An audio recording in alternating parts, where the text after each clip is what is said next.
There are some things that are best left in the past. Ricketts lost ketchup, the Terry Venables Christmas tree formation, fruit-flavoured toffos, pressing up to jump in a platform game, and any attempt to make a follow-up to the Blues Brothers movie. There are, of course, other things, but these are the main ones. Well, they are to me anyway.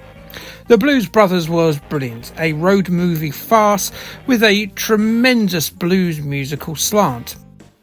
Dan Aykroyd's Elwood and John Belushi's Jake are a pair of convicts seeking redemption, or as they put it, on a mission from God.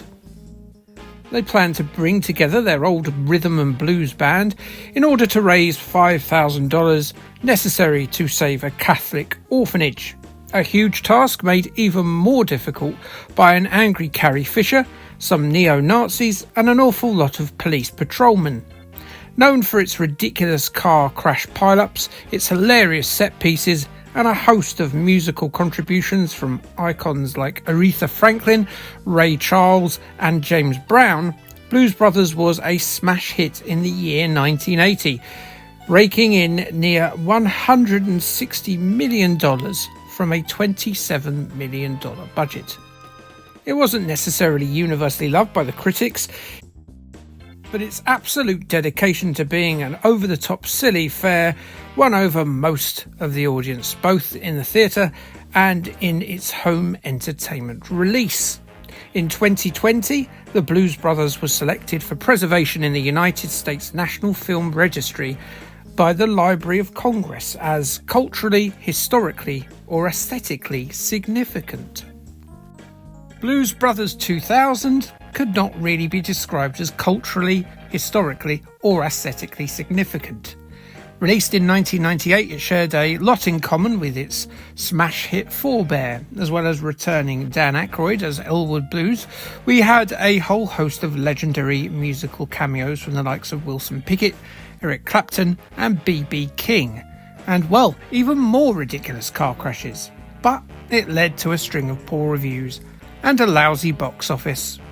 The plotline of the sequel finds Elwood again leaving prison after a hefty stretch as a result of the mayhem caused in the first movie.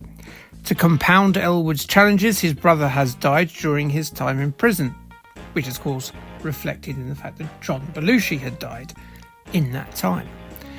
But he's also charged with becoming a guardian for a young chap called Buster. His drummer Willie, keen to see his bandmate back on his feet, proposes reforming the group. Essentially, we get a retelling of the original tale, but nowhere near as good. Both critics and fans turn their noses up at the Aldi Blues Brothers rehash, as it scored a 46% with film reviewers on Rotten Tomatoes and pulled in just $14 million at the US box office, $32 million worldwide on a $30 million budget. I wouldn't expect a Blues Brothers 3000 in the year 2998, and not just because you'll be dead. The game actually did a better job of living up to the name of Blues Brothers 2000 than its source material, as it was released in late 2000. Titus Interactive France were the unfortunate production team saddled with this slice of celluloid turkey and how best to make with it what they could. They had released a fairly okay for Titus standards anyway 2D platformer based on the original film for the 16-bit computers, the Game Boy, the NES, the Amstrad and the Commodore 64 back in 1991, so they perhaps fancied a second crack at one of their more successful efforts. While work on most of the pre-promotion was done in 1998, Titus dithered on who to give the programming duties to, with Blue Sky Software submitting a proposal with ideas that some of which would eventually end up in the final game. They did propose a driving level, which when I think about it, should have been done. Stop with the platformers and give us a Blues Brothers multi-car pile-up driving game, you goddamn cowards. Titus eventually settled on Coda's Player One though. Player One's best work at this point had been the very well-received late 90s Robotron revival projects for Windows, PlayStation and the N64. As you can no doubt tell, what we have here is a 3D platform venture. On the N64? Surely not. Titus were aiming for a late 1999 release, and while happy with the gameplay, it was felt that the game was too easy, and so it went back into development as tweaks were made to the controls, the game mechanics and the length. The game slipped back a further year as a result.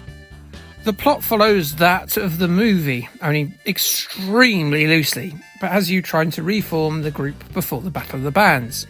In the game, the band members are being held captive, and it's up to you as Elwood to make your way through several locations. The prison, Chicago streets, a graveyard, and finally a swamp, in order to rescue them and then be crowned the tip-top kings of the doo-wop-a-doobie cha-cha-cha-chang music scene. Along the way, you'll encounter boss fights, rhythm action sequences, and mini-game puzzles, all with varieties of levels of difficulty and frustration. While none of these are particularly original, they at least give the game a little bit of variety now and again. Elwood is spry for a man in his middle age, and he can slide, leap, spin jive, and if all else fails, chin a fool, should they stand between him and Tunesmith glory. Graphically, I think adequate is the right word. The Nintendo 64 was never the most handsome with its visuals, even back then.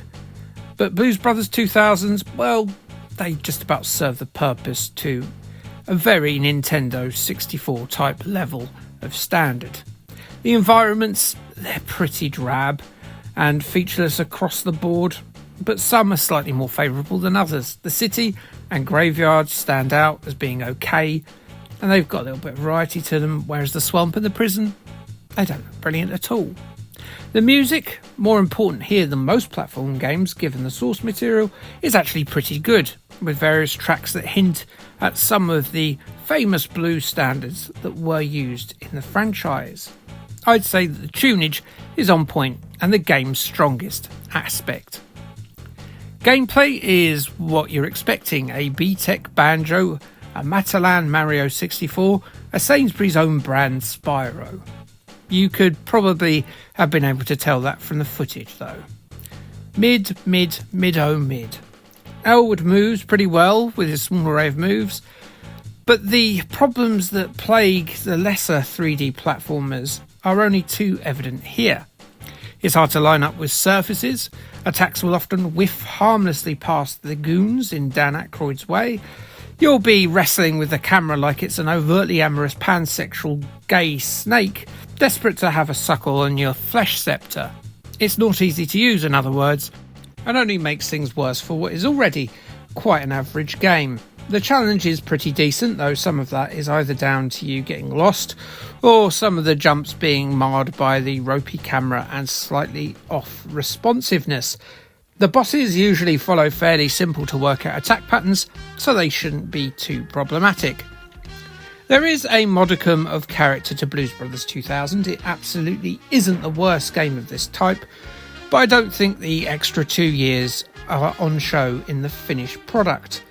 There is a multiplayer mode, but I hadn't tested that out, not because my brother Jake is dead and I can't play with him, but because I just don't have any friends. The N64 has some cracking 3D platformers, but this sadly isn't one of those. Better than Blues Brothers 2000, the movie, but not a show-stopping performance from cinema's easiest fancy dress costume. IGN awarded it a 5.4 in September 2000, saying that Titus seems determined to bring itself out of the pit of shame it's been lounging in for some time now. This game is a step in the right direction, but it is by no means better than half of the platform games already on the overcrowded N64. GameSpot gave it a 4.4 out of 10 in February 2001. They said that Blues Brothers 2000 isn't a horrible game overall, but there are plenty of other great 3D platformers out there for the N64. I believe those sentiments were echoed. Not entirely awful then, but it can definitely remain in a forgotten part of the turn of the millennium shoebox at the back of a cupboard somewhere to gather dust like PSP UMD movies, Emmerdale Christmas special DVDs or Samantha Mumba albums. Like, subscribe, and K thanks, bye.